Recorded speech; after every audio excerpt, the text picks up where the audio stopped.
पहले राम जी के रूप में आए और फिर श्याम जी के रूप में आए। भागवत जी के 9वें स्कंद में भगवान श्री राम का अवतार होता है और 10वें स्कंद में भगवान श्री कृष्ण का अवतार होता है। राम जी का जो अवतार है, प्रभु जब राम जी के रूप में आते हैं रामलला सरकार बन करके, चारों भैया, कथा कल हम लोग सुने हैं।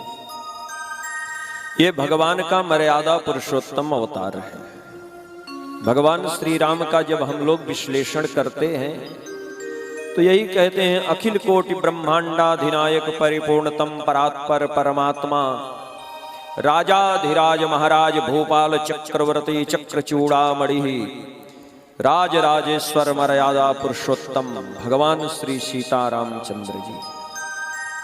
लेकिन जब भगवान श्री हरि का, भगवान श्री कृष्ण का विश्लेषण करते हैं तो वहां पर कहते हैं, अकारण करुणा वरुणालय भक्तवांछा कल्पतरु, लोकलोचनाभिराम इंद्रनील मणिश्याम, ममता धाम ममिता धाम क्षमता धाम श्रमिता धाम, कोटिकाम कलावधाम सच्चिदानंद धाम, परिपूर्णतम परात्पर परमात्मा, रास रासेश्वर प्रेमावतार पुष्टि पुरुषोत्तम, लीला बिहारी भवभयहारी तड़ित बिरिंद पीतांबरधारी, आद्य प्रभु श्री राधा कृष्ण सरकार।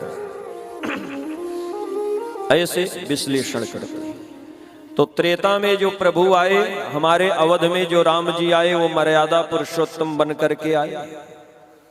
तो राम जी पहले आए हैं भागवत की कथा में और कृष्ण भगवान बाद में आए हैं। यानी हमारे इस जीवन रूपी भागवत में मर्यादा का जो अवतरण है वो पहले होना चाहिए और प्रेम का जो अवतरण है वो बाद में होना चाहिए।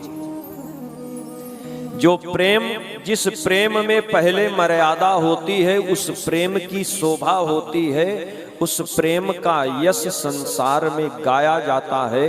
संसार के लिए वो प्रेम अनुकरणीय होता है, वो आदरणीय होता है लोगों के द्वारा। इसीलिए नारद बाबा ने अपने नारद भक्ति सूत्र में लिखा है, अनिर्वचनीय प्रेम स्वरूपम। प्रेम में शब्दों की मर्यादा तो नहीं होती लेकिन चारित्रिक मर्यादा बहुत होती है। कैसे प्रेम भगवान से करना चाहिए? तो नारद बाबा ने कहा, यथा ब्रज गोपिका नाम, जैसे वृंदावन की गोपियों ने भगवान से प्रेम किया वैसे प्रेम करें। किसी ने कहा, महाराज इसका कुछ लक्षण है, इसका कुछ स्वाद है क्या? हर चीज का, हर वस्तु का स्वाद होता है, तो क्या प्रेम का भी कोई स्वाद होगा? जरूर, इसका भी रंग होगा। बोले प्रेम का रंग तो है लेकिन प्रेम का स्वाद ऐसा है जो चखता है वो बता नहीं पाता भैया। नारद बाबा ने नारद भक्ति सूत्र में लिखा है, प्रेम का स्वाद कैसा है? बोले मूक स्वादन वत। जैसे किसी गूंगे को बढ़िया चकाचक भैया, जैसे भगवान का कल जन्म हुआ है और सठौरा खिला दीजिए, पूछिए कैसा स्वाद है, तो बेचारा क्या बताएगा। उसको बढ़िया रसगुल्ला खिला दीजिए, बढ़िया लड्डू खिला दीजिए। आज तो 56 भोग पहले से ही सजा करके कथा में रखा है, और जब 56 भोग सामने रखा हो तो उस दिन यही रहता है, जल्दी आरती कराएं भैया, 56 भोग का प्रसाद है। कृष्ण जन्म वाले दिन तो कथा बहुत लंबी होती, भगवान का अवतरण होना है तो कल रात्रि में हम लोग 12 बजे तक कथा सुना। तो आज तो यही लगा है कि जल्दी गोवर्धन पूजा हो, जल्दी 56 भोग कटे भैया, और कटे ही नहीं साथ में बटे भी। अकेले नहीं लेना चाहिए, प्रसाद तो बांट के खाना चाहिए। ये भगवान का प्रेम कैसा है? बोले भगवान का जो प्रेम है ये मूक स्वादनवत है। इसका स्वाद ऐसा है कि जो पाता है वो बोलता नहीं है, और जो अभी बोल रहा है कि हमने प्रभु का प्रेम पा लिया है, तो समझ लो अभी कमी है, वो पाया नहीं है। गोस्वामी जी ने तो लिखा कि सोई जाने जहि देहु जनाई, लेकिन जानत तुम्हें हो जाई।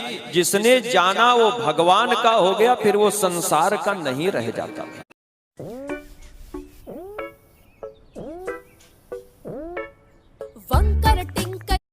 नहीं रह जाता।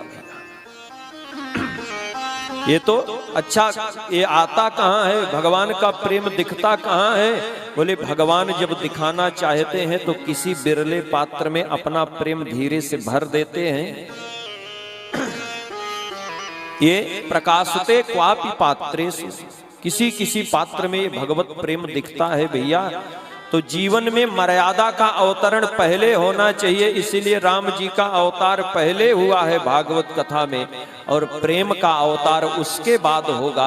प्रेम का अवतरण जीवन में मर्यादा के बाद हो, अर्थात जिस प्रेम में पहले मर्यादा होती है, प्रेम बाद में होता है, उस प्रेम की शोभा होती है। वह प्रेम अनुकरणीय होता है, वंदनीय होता है, पूजनीय होता है। और जिस प्रेम में मर्यादा नहीं रह जाती, मर्यादा नहीं होती है, बोले वो प्रेम धीरे धीरे जा करके वासना का रूप ले लेता है, तो फिर उस प्रेम की शोभा नहीं होती है, उस प्रेम का स्वरूप बदल जाता है। फिर तो वो प्रेम नहीं रह जाता है, वासना का रूप लेकर के वो प्यार हो जाता है। प्रेम और प्यार में बड़ा अंतर है। प्रेम है, प्यार है, स्नेह है, ये सभी शब्दों के अर्थ अलग अलग हैं।